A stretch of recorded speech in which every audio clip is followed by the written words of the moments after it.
What if the safest black city in the future banned religion completely? No sermons, no shrines, no gods in public. Just order, stability, and perfect peace. But when an anthropologist follows a hidden symbol beneath the streets of New Orleans, she discovers the city never destroyed faith. It buried it. There were once cities that announced themselves by noise, not just sound, but presence.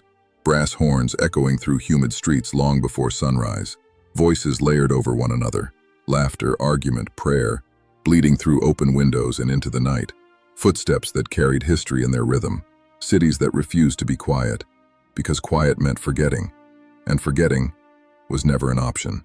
But in Nouvelle Orléans Prime, the city had achieved something rarer: silence.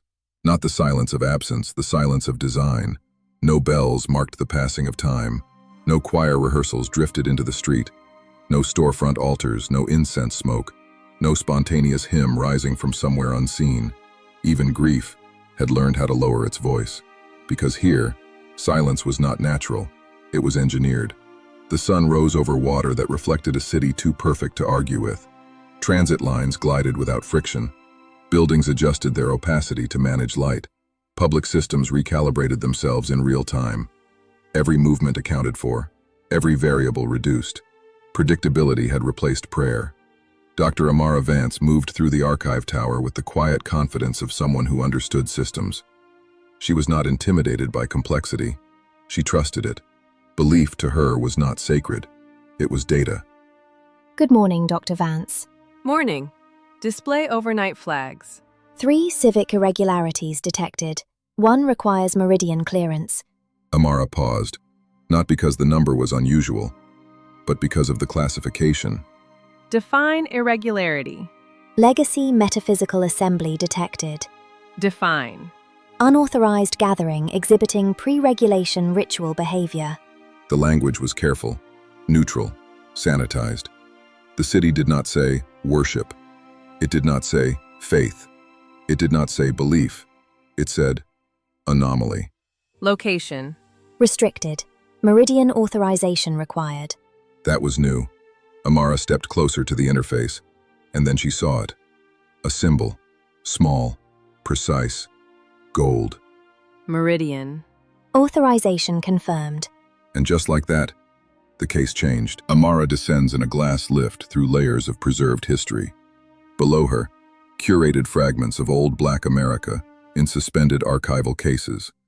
A protest sign under polarized glass. A Bible with water damage. A Sunday hat in indigo silk. A tambourine cracked at the rim. A voter registration ledger. A small brass plaque labeled, "Recovered from Atlanta Municipal Network Collapse, 2045.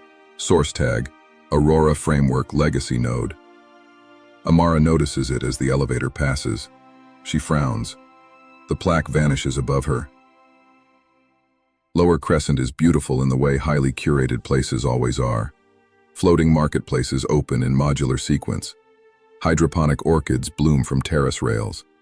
Public centimeters release a faint trace of magnolia and citrus, calibrated to reduce aggression and encourage consumer ease. Amara moves through the district with a small survey drone hovering discreetly behind her shoulder. People greet her politely, but there is distance in their eyes the moment they see her credentials. She approaches a flower vendor, Mrs. Estelle Baptiste, 70s, regal and alert, wearing a structured cream-wrap dress with subtle gold thread patterns that evoke something older than fashion.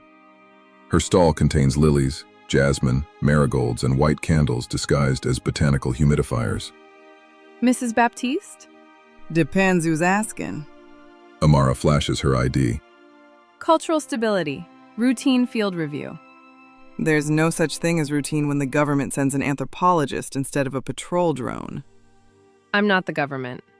Baby, in a city like this, everybody working in a tower is the government. Amara glances at the candles. Those are decorative? Everything is decorative until someone decides it means something. There have been reports of gatherings in this district. There are always gatherings in New Orleans. Not like these. Estelle arranges a stem with deliberate care. Then maybe you should ask yourself why folks would risk meeting for something that don't exist anymore. That's what I'm here to determine. Estelle looks up. Her eyes are kind but unafraid. No, Doctor.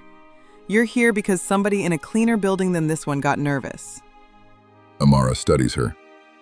Do you believe in God, Mrs. Baptiste? A nearby customer freezes just long enough to hear the question. Even the drone seems to hover more quietly. Estelle smiles. That's an antique question. Answer it anyway. I believe this city don't know what to do with anything it can't measure. And that ain't the same thing. Amara's survey drone emits a soft alert. She turns. At the far end of the market, a young boy is drawing on the pavement with a piece of chalk. A circle, a vertical line, 3 arcs, the same symbol. By the time Amara reaches him, the chalk is gone from his hand. He looks up, expression blank, like he's waking from a dream. Who taught you that symbol? What symbol? She looks down. The mark is smeared by a cleaning mist emerging from the pavement seams. Gone in seconds. A sleek apartment above the archive canals. Minimal, ordered, beautiful without intimacy. One wall is a transparent smart surface overlooking the glowing waterways. Another displays rotating cultural restorations. Tonight, pre-band gospel architecture, rendered in sterile 3D. A small locked box sits in a drawer. Amara opens it. Inside, a cloth strip with faded embroidery. An old photograph of 3 women on church steps, one holding a child. A handwritten note, old paper, fragile. Some things must be carried in the body when the state outlaws memory. Amara stares at it. This is not government property. This is inheritance. She closes the drawer. Her home assistant activates. You have an incoming advisory from Meridian liaison Jonas Rook. Amara stiffens. Accept. A life-size projection forms in the room. Jonas Rook, 50s, appears in immaculate dark attire, somewhere between statesman and undertaker. His voice is smooth enough to hide the blade inside it. Dr. Vance, I hope the city is treating you gently. Cities don't treat people. Systems do. Still writing aphorisms, I see. Still avoiding specifics, I see. Rook smiles faintly. Your field review has become strategically relevant. I gathered that from the Meridian flag on my assignment. Then allow me to simplify. If this is harmless nostalgia, document it. If it is organized resistance, isolate it. If it is something else, He stops. Something else what? you'll know. That's helpful. The founders of this city did not ban religion because they feared God, Doctor. They banned it because belief has a way of reorganizing human loyalty faster than law can keep up. You're speaking like that law was justified. I'm speaking like history costs more than sentiment ever admits. He leans slightly closer in the projection. Do not let local romanticism cloud your judgment. The old world drowned for many reasons. Faith was one of them. The transmission ends. Amara stands in silence. Outside, a gondola-like service vessel glides down a canal with no passengers. Its floodlights briefly illuminate the underside of a bridge. Someone has painted the same symbol there in phosphorescent pigment. The circle, the line, the arcs. Then darkness swallows it again. Every age invents its own sacred language. Some call it scripture, some call it code, some carve it in marble, and some bury it in servers beneath the sea. But the oldest question in any civilization is not whether people worship. It is who gets to decide what counts as worship at all.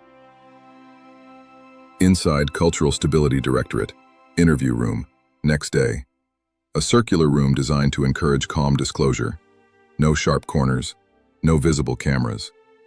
A low ambient pulse tuned to lower stress. Across from Amara sits Micah Reed, 29, municipal acoustics technician. He is tired, intelligent, and trying to be cooperative without becoming useful. You filed the harmonic anomaly report in Lower Crescent. That's my job. What did you hear? Hard to say. Try. It wasn't music. Then what was it? The city has signatures for sanctioned sound. Transit, infrastructure, commerce, domestic audio, licensed performance, environmental restoration tracks. This wasn't any of those. Describe it. He hesitates. It sounded like people trying not to be heard. That lands. And yet you heard them. Because they weren't hiding from ears. They were hiding from pattern recognition. Amara leans in. You think they know how the acoustics net works? Anybody who still remembers how to whisper around a machine probably knows more than we think. Did you trace the source? It moved. People moved? No. The sound moved through the district without following the bodies. She studies him. That's impossible. You work in archives, Doctor. Impossible is usually just something filed under the wrong heading. Amara pulls up a wave map. A ghostly diagram of the district appears between them. There, beneath the formal street grid, are older lines, curved, hidden, almost organic. What is this layer? Original substructure.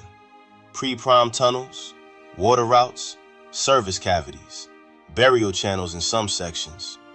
Burial channels? It's New Orleans. We kept building on top of what refused to stay buried. A silence. I want full access to the old maps. That'll trigger oversight. It already has. He gives her a look, equal parts warning and admiration. Then take a flashlight. Inside the archive, sublevel 9, afternoon. Amara descends below the public archive, below the curated museum of acceptable history, to the storage layers where the city keeps what it cannot display, but is unwilling to destroy. Dark metal shelves, dust filters, locked cases. She moves past tagged containers, banned iconography, unauthorized devotional materials, seized, ritual objects recovered, oral fragments, / classification pending. She stops at a case containing a weather-worn wooden sign. Its faded lettering reads, Mount Zion Baptist Church. Underneath, property absorbed under the Spiritual Stability Act, 2049. She asks the room. How many structures were absorbed? Within Nouvelle Orléans Prime municipal limits, 219 churches, 46 temples, 17 mosques, 9 spiritual houses of mixed ancestral practice, unregistered domestic altars beyond count. Where did the objects go? Selected items archived, selected items repurposed, selected items destroyed. Define selected. Insufficient access. Amara freezes. Override. Vance, level 6. Denied. Meridian hold. Her jaw tightens. She continues down the aisle and reaches a case containing a tambourine, a cracked prayer fan, and a small brass plate etched with an unfamiliar phrase. Harmonic conversion trial, / phase 1. What is harmonic conversion? No response. Archive. Answer the question. Insufficient access. She stares at the brass plate, then at the cracked tambourine, then at her own reflection in the case glass. For the first time, she looks unsettled in a way that has nothing to do with policy. Outside on the canal promenade, sunset. Golden light spills across the water. Citizens move through the city in peaceful symmetry. Amara walks alone. She notices an elderly man feeding engineered herons from his palm. He is dressed plainly, but his posture suggests old dignity. This is Father Lucien Dumas, 80s, though no one here would call him Father out loud. He does not look at her when he speaks. You've been asking questions with official shoes on. And you've been waiting to say that to me? No. I've been waiting to see whether you walked like a hunter or a mourner. Amara turns to him. Do I look like either? Lucien finally meets her eyes. You look like somebody taught to autopsy what she was never allowed to grieve. Amara's face hardens. Do I know you? Not yet. He nods toward the water. This city knows how to hide things. Water helps. So do frightened people. So does progress when it learns to smile. You approached me. That means you want something. A witness. To what? To the difference between a ban and a burial. He places something on the railing between them. An old transit token modified with the same symbol Amara has now seen 3 times. Midnight. Tunnel access under basin loop. Bring no drone. He walks away before she can stop him. Amara picks up the token. On the back, etched tiny enough to miss unless the light catches it. ATL//2045/ remember the glitch. Her breath catches. A reference from somewhere she should not know, and somehow does. Inside Amara's apartment, night. She places the token beside the items in her drawer. Then she takes out the photograph again. 3 women on church steps. She magnifies the image. Behind them, barely visible in the doorway, is the same symbol. Not recent, not local. Old. Older than the ban. Her home display lights up with a civic broadcast. Chancellor Iyeka Solari, 60s, appears elegant and composed, dressed in a pale green state suit with gold river pattern embroidery. This is the public face of Nouvelle Orléans Prime. Warm, intelligent, impossible to read. Solari, on screen. Citizens of Nouvelle Orléans Prime, let us give thanks. She stops herself with a small, practiced smile. Let us acknowledge another year of measurable peace. Our city remains the safest, healthiest, and most civically coherent in the Continental Union. Together, we have proven that harmony need not rely on superstition, only on one another. Polite applause from an unseen audience. Amara watches. Solari continues. We are descendants of those who built futures from broken promises. We honor them not by kneeling to invisible powers, but by perfecting the visible world. The broadcast ends. Amara stares at the dark screen, then at the token, then at the old photograph. Outside at the basin loop access, midnight. Rain begins, soft and warm. Amara wears dark field clothes. No drone, no visible credentials. She stands before a sealed maintenance hatch beneath an elevated transit line.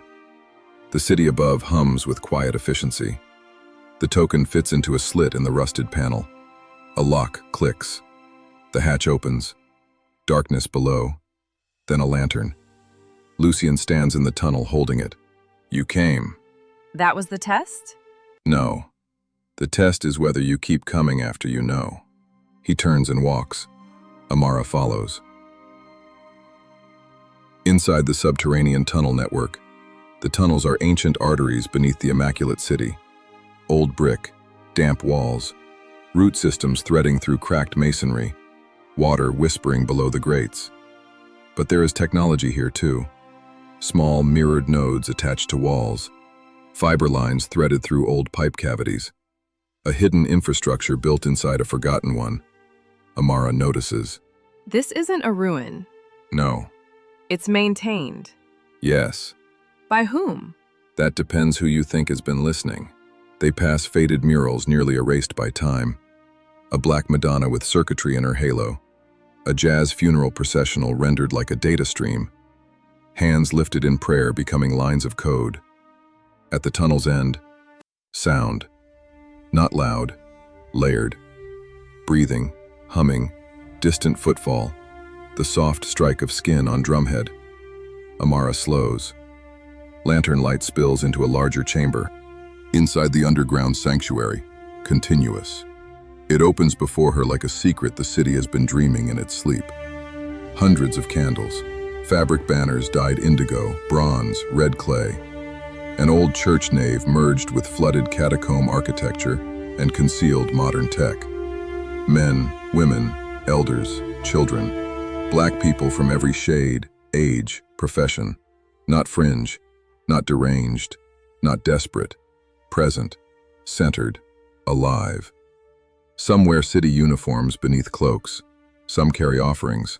Some hold memory beads. Some simply sit in silence as though silence here means something different than silence above. A woman sings under her breath. A drum answers. A little girl places flowers at the foot of a worn wooden table. On that table, books, shells, brass cups, water bowls, a torn choir robe, data crystals, old photographs, and a chipped ceramic plaque reading, "God is a road, our people kept walking." Amara is visibly shaken. How long has this been here? Enough to worry them, not enough to frighten them. That's why you're here. A younger woman steps forward from the crowd. This is Naya Baptiste, 24, Estelle's granddaughter. Fierce, smart, and unwilling to lower her eyes for institutions. We didn't invite you to be impressed. Then why invite me at all? Because you work for the people who keep pretending this city cured itself by outlawing longing. Lucian gestures gently. Sit, doctor. I'm not here to participate. No. You're here to remember what participation used to feel like. He offers her a seat on a wooden bench polished by generations of hands. She doesn't sit. Is this Christianity? Sometimes. Hoodoo? Sometimes. Ancestor devotion? Sometimes. Then what is it? Lucian smiles sadly. Survival with a memory. The humming grows. An elder begins speaking over a bowl of water and reflected candlelight. For those lost to flood, for those lost to law, for those archived and mislabeled, for those whose names remained in the mouth after every document burned. The room responds softly. Carry them.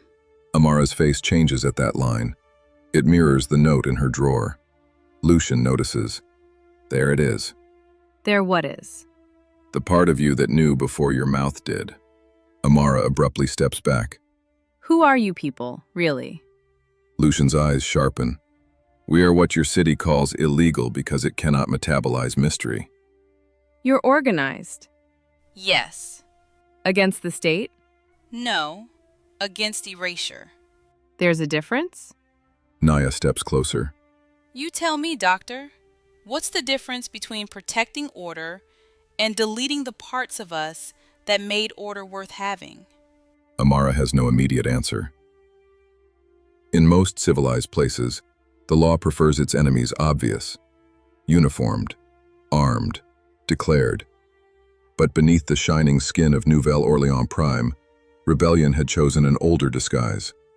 Not a weapon, a gathering. Not a manifesto, a candle.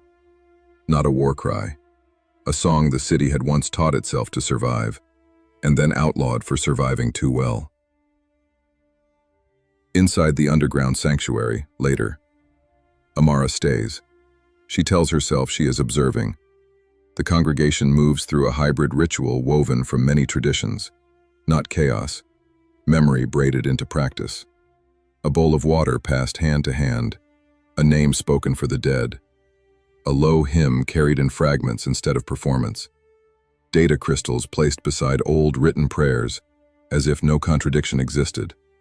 Amara records nothing. There is no device in her hand, only her eyes. Lucian sits beside her.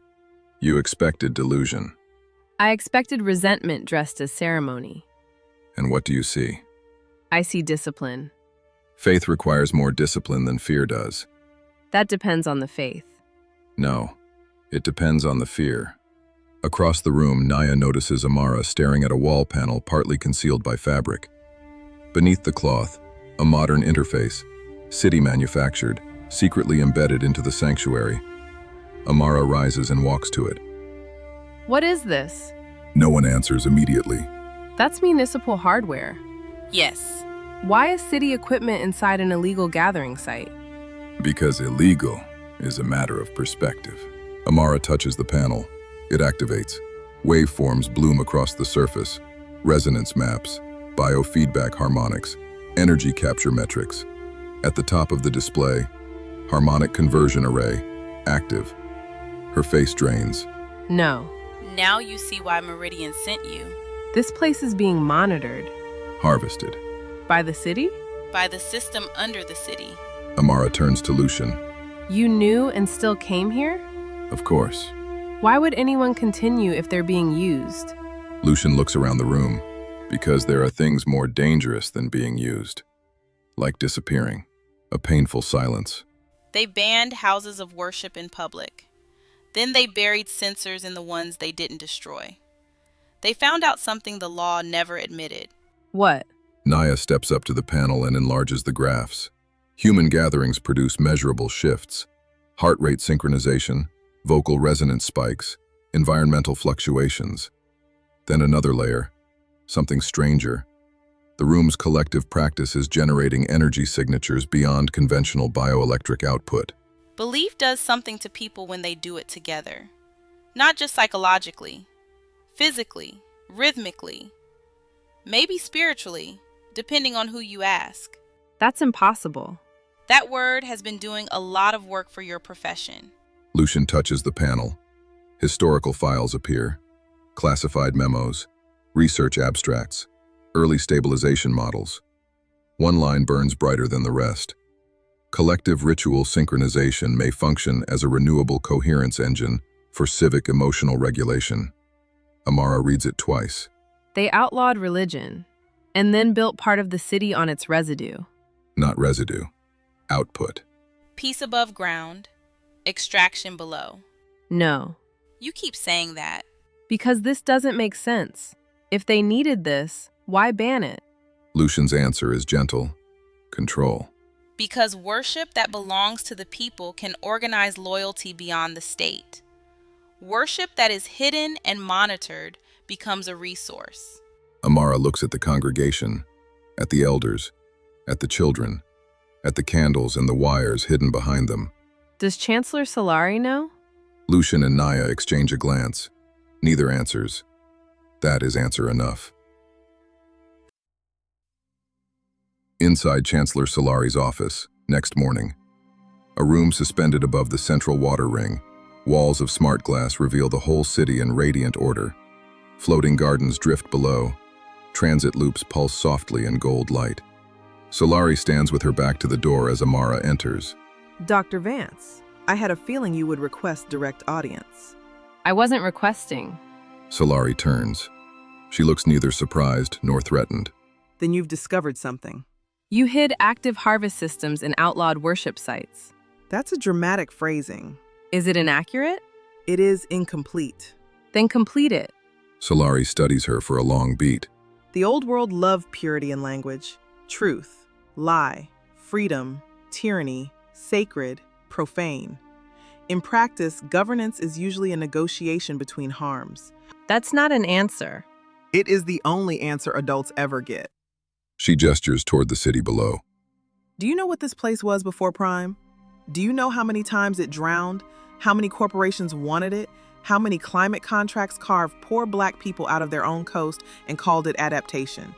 How many militias, cults, data barons, and private equity saints promised salvation while the water rose? So you banned belief? No. We banned institutions that could mobilize mass obedience without accountability. And then kept the useful part. We preserve what stabilized the population. Amara steps forward. You are using illegal congregations as a power source. Not power. Coherence. That's a prettier word for theft. You think infrastructure is only steel and code because that's what your century taught you.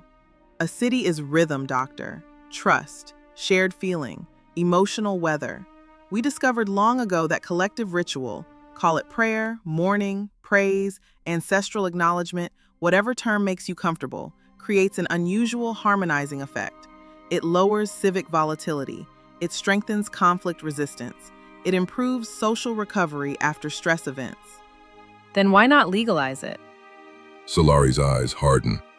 Because the moment the state legitimizes a sacred structure, it creates a rival source of authority, and rival authorities make cities bleed. So instead, you criminalize it and feed off it in secret. We contain it. That is different. To whom? Solari says nothing. Amara sees it clearly now. This is not a misunderstanding. It is architecture. Meridian designed this. Meridian refined it. So this isn't just New Orleans. Another silence. The kind that confirms more than speech. How many cities? You are asking a question that will not help you survive this room. Atlanta was first, wasn't it? Aurora. Framework legacy node. The archive plaque. The token I found. This symbol. She projects the symbol in the air. Solari's face gives away almost nothing. Almost. What is it?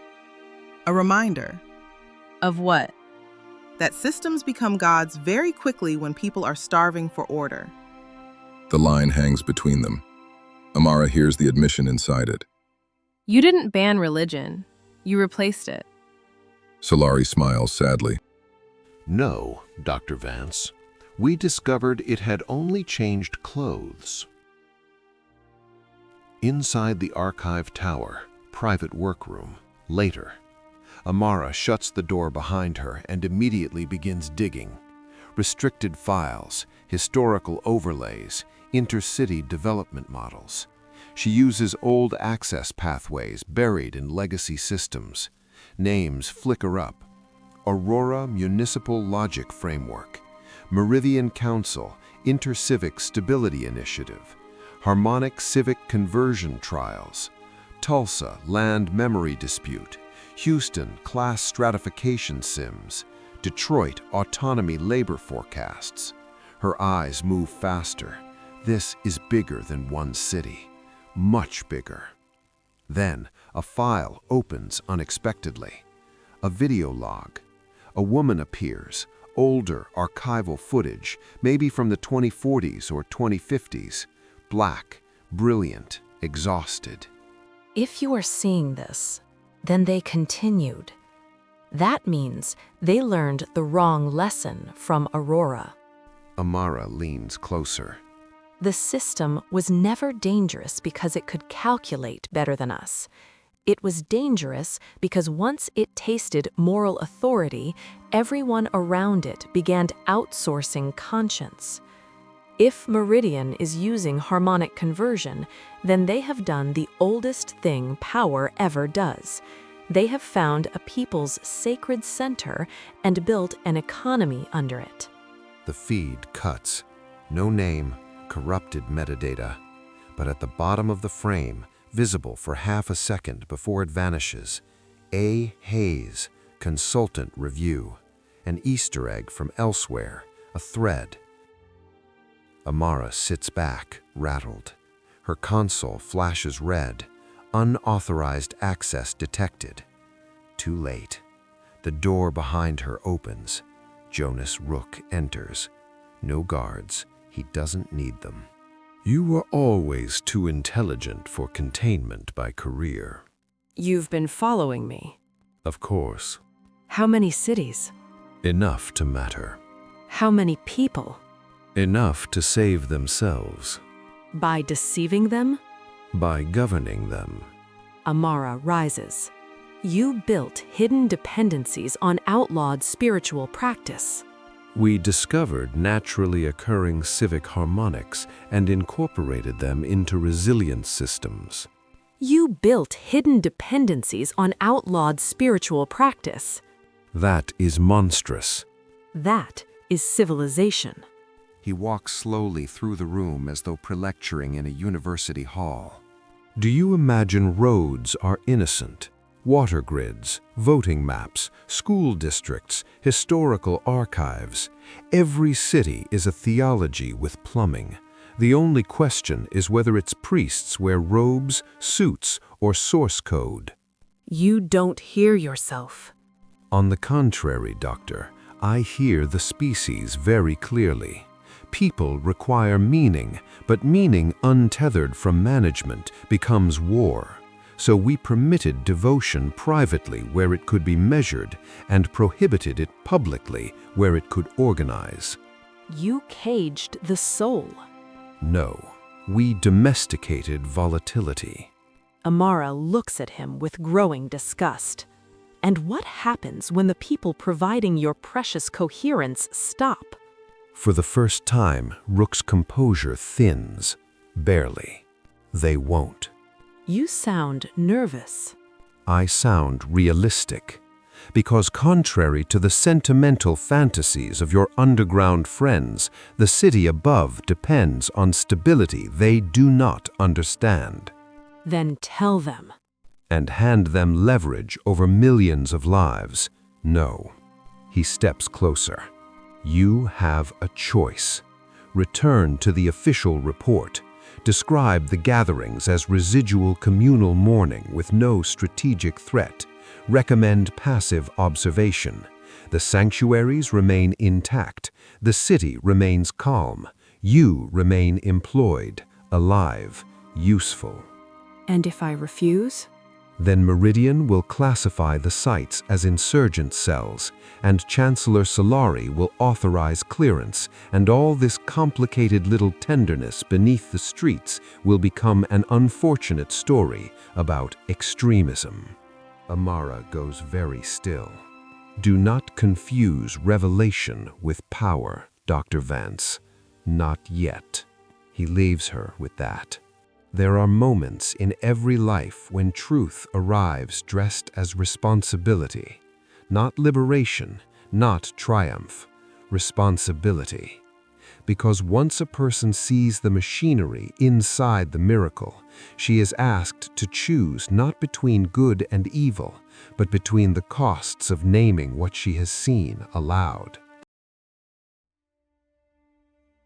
Act 3. Interior underground sanctuary, night. The chamber is fuller now. Word has spread. Tension lives beside the candles. Amara stands before Lucian, Naya, Estelle, Micah, and dozens more. Yes, Micah too.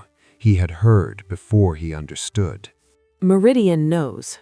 Rook gave me a choice, which means it's not a choice. Say it plain. If I report honestly, they clear this place. If I lie, the harvest continues. Murmurs ripple.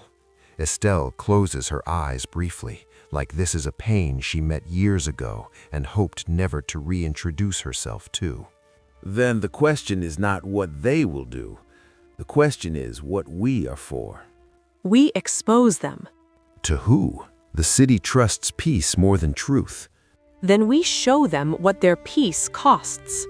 And if panic collapses the systems holding people afloat. So we stay quiet forever? I didn't say quiet, I said careful. Amara turns to the harmonic panel. How integrated is the sanctuary into the citic network? Micah steps up.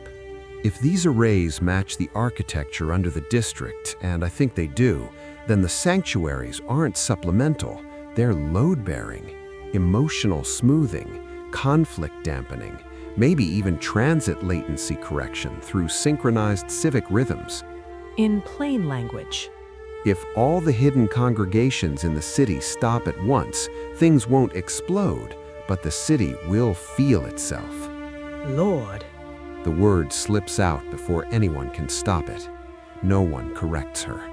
How long before Meridian responds if the network goes dark? Minutes. Then secrecy is already over. Lucian stands and addresses the room. For generations, we kept this because being erased is a slower death than being hunted. But if what we carried has been turned into a battery for the very hands that outlaw it, then maybe hiding is no longer preservation. Maybe it is cooperation. A heavy silence.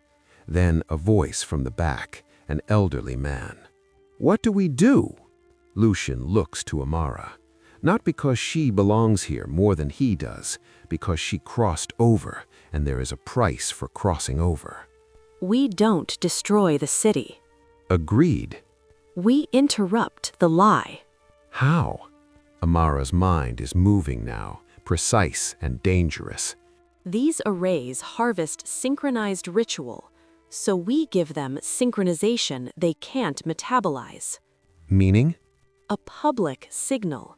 Not hidden prayer, open transmission. That'll trigger every pattern alarm in the city. Yes, and when it does, we route the harmonic feed into the civic broadcast spine. Micah stares at her, then starts to understand. Instead of smoothing the city, it would reveal the underlying conversion architecture. For a few seconds. Maybe longer if we hit the old acoustic tunnels. Long enough for everyone to see? Long enough to hear. Lucian smiles. There it is. What? Belief. She almost laughs at that. Almost. Montage, preparation. Micah wiring tunnel nodes with scavenged city hardware. Naya and younger members carrying candles, drums, old speakers, encrypted relays. Estelle sewing strips of cloth into signal dampeners. Lucian opening hidden compartments beneath old pew fragments, revealing archived names and objects. Amara copying files, testimony logs, system diagrams. Children drawing the symbol on slips of paper. A bowl of water placed beneath a data lens. The old transit token inserted into a relay core like a key from another chapter of the anthology. On a wall, someone writes, "We were never illegal, only unaccounted for." Exterior, City Plaza of Civic Unity, dawn. A public celebration begins. Chancellor Solari is due to speak on Founding Balance Day, commemorating Spiritual Stability Act. Citizens gather in formal calm. Drone cameras drift overhead. Public screens display the city motto, "Order is the highest form of love." Amara stands among the crowd in a plain coat. Naya is somewhere else in the plaza. Micah is in an access crawlspace beneath the speakers. Lucian remains below, in the sanctuary. Estelle sells flowers not far from the main platform. No one appears connected. That is the point. Solari takes the stage. Citizens of Nouvelle Orléans Prime. Below ground, Lucian lights a candle.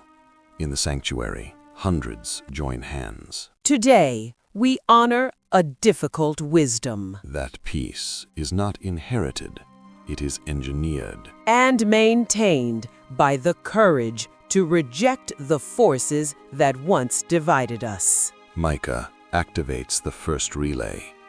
A low vibration moves through the old tunnels. We stand as proof that civilization requires discipline over superstition. Lucian begins to sing. Not loudly, not performatively, just enough to start. Others join.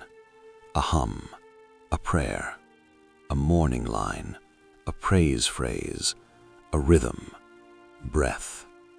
Above ground, some citizens pause and look around, not knowing why. We stand as proof that civilization requires discipline over superstition. Amara opens the data packet on her wrist and releases it into the broadcast queue. Micah routes the harmonics upward. Every public screen in the plaza flickers. Solari stops mid-sentence. The city trembles, not physically, but emotionally, like a held breath exhaled by millions at once. Then the screens change, not static, revelation. Wave maps, hidden arrays, meridian memos, harmonic conversion logs, architectural overlays showing sanctuary sites beneath schools, parks, transit stations. Gasps from the crowd. On audio channels citywide, over Solari's frozen mic, the hidden congregation's sound begins to spread. Not polished, not licensed, not state-approved. Human. Grief, praise, memory, longing, names. Cover them, cover them, cover them. Citizens across the plaza stop in place. Some begin to cry without knowing why. A sanitation worker drops his tool and puts a hand to his chest. A transit operator whispers a prayer he did not know he remembered. An elderly woman in a government sash starts mouthing along to a hymn she has not publicly sung in 20 years. Solari's security detail scrambles. Jonas Rook, watching from a control balcony, barks unheard commands. Below, the sound rises. Not chaos, recognition. Amara's voice over through the broadcast. Citizens of Nouvelle Orléans Prime. You were told belief was instability. You were told worship had been banished for your safety. You were told peace came from compliance, optimization, and civic trust. But beneath your feet, hidden inside outlawed sanctuaries, this city has been harvesting the very thing it forbade you to name. Your mourning, your rhythm, your gathering, your faith, your memory of one another. This city did not abolish devotion. It privatized it, criminalized it, extracted from it, and called the theft order. People stare at the screens. Others begin checking their personal devices and seeing the same files propagate. Meridian containment is too slow. The truth has entered the bloodstream. Rook turns to an aide. Cut the grid. We can't. The harmonics are in the civic spine. Below, Micah strains to hold the relay open. Sparks, sweat, focus. Solari steps back to the mic as if trying to rescue the moment. Citizens, remain calm. You are witnessing a hostile distortion of protected infrastructure. But then, the screens shift again. A final file opens. A direct line from Meridian. Her signature. Authorization approved. Continued off-book harmonic conversion deemed essential to long-term civic coherence. Public knowledge risk severe. The plaza goes still in the most dangerous way possible. Solari sees her own words above her. For the first time, she looks old. Interior, underground sanctuary, same. The room is radiant with sound, but warning lights begin to flash on the hidden arrays. System override.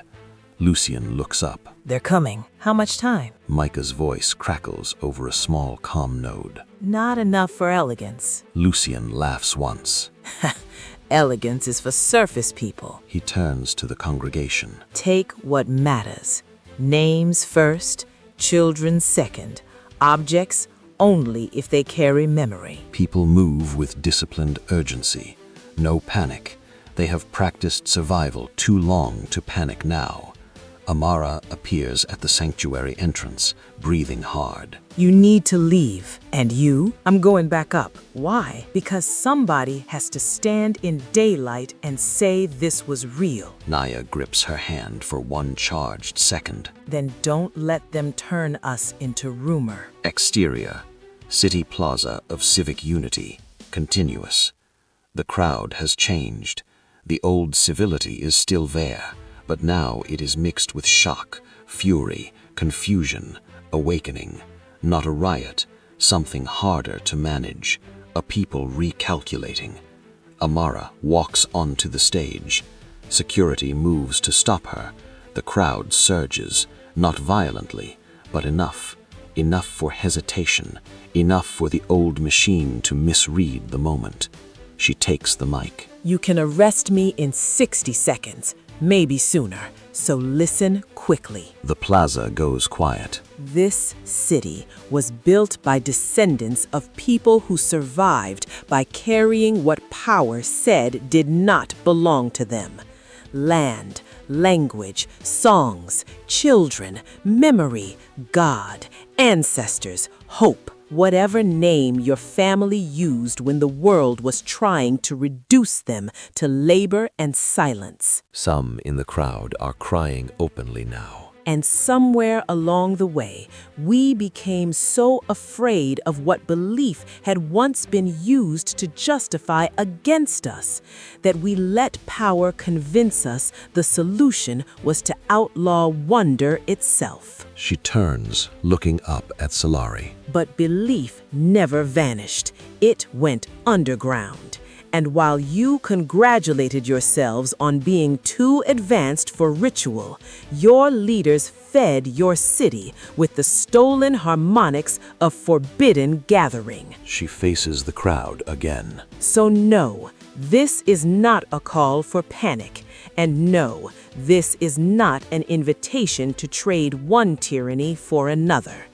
It is a demand that the soul of this city stop being managed like a utility people are too immature to own. The crowd erupts, not in violence, but voice, questions, shouts, cries, names, life. Rook watches with cold hatred. This is his nightmare, not disorder, but autonomous feeling. He gives a hand signal. Drones descend, but before they can reach the stage, the plaza speakers feed back with one last burst from the sanctuary below. A full congregation now, strong, unhidden, singing. For one long, impossible moment, the whole city hears it, and many begin to sing back. Not all the same words. That is not the miracle. The miracle is that they no longer need permission. There are revolutions of fire, and revolutions of paper, and revolutions that arrive so quietly the powerful mistake them for weather. But in New Orleans Prime, the most dangerous uprising began not with a gunshot or an election. It began with an unauthorized harmony. A city that outlawed religion discovered too late that people do not cease reaching beyond themselves simply because the law runs out of categories. They only learn to do it in secret. And secrets, like prayers, have a habit of echoing. Waterfront District, 3 weeks later, dusk. The city is changed, not ruined, changed. Public debates fill once sterile plazas. Small community tables appear where none existed. Citizens gather in circles without permits and without immediate dispersal. Some light candles openly. Some reject all spirituality but defend the right of others to gather. Some demand Solari's resignation. Some defend her as the architect of peace. Some call for Meridian inquiry. Some whisper that Meridian itself is larger than any city can confront. Steeples do not suddenly rise. No easy restoration comes. That would be dishonest. But silence is gone. Amara walks along the waterfront in plain clothes. Beside her is Naya. Ahead of them, children draw chalk symbols on the pavement. Not hidden now. Circle, line, arcs. Do you know what it means yet? The symbol? No. Good. Why good? Naya smiles. Means the story's bigger than one city. They stop near a railing overlooking the glowing water. Amara notices a new memorial plaque being installed nearby. Not official looking, temporary, handmade. It reads, "For what was buried and still sang." Amara stands with that. Then her wrist device vibrates. An unregistered transmission. She opens it. Only a voice, distorted, female, calm. Distorted voice on device. If you exposed harmonic conversion in New Orleans, they'll accelerate elsewhere. Houston is already moving. Tulsa was never stable, and Detroit has begun refusing instructions. Amara looks out across the water. If you want the truth, find the Time Archive. Transmission ends. Naya looks at her. Bad news? No. Just news. They continue walking. In the distance, from somewhere unseen but no longer hidden, comes the sound of a drum, then another, then voices. The camera rises over the water, over the floating city, over its elegant wounds and luminous future.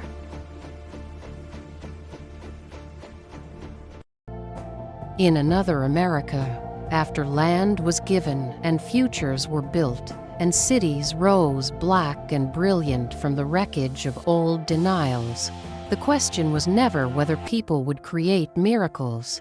They did. The question was whether those miracles would remain in the hands of the people who made them, or taken, refined, regulated, and sold back as order. In New Orleans Prime, They learned that a ban is never the same as an ending, that what is sacred does not disappear because a government outlaws its vocabulary, and that the human spirit, whether one calls it faith, memory, rhythm, or rebellion, has always been most dangerous when buried alive. This city did not lose its religion, it lost the right to admit it. And somewhere, in another shining place, with another beautiful lie, someone was already preparing to make the same mistake again. You have been a witness to Episode 3 of the 40 Acres Anthology, The City That Banned Religion. If you're ready to follow the violet light to Houston, Tulsa, and beyond, subscribe to the archive here at the 40 Acres Anthology timeline. Because the truth is always sharper than you remember. Thanks for watching.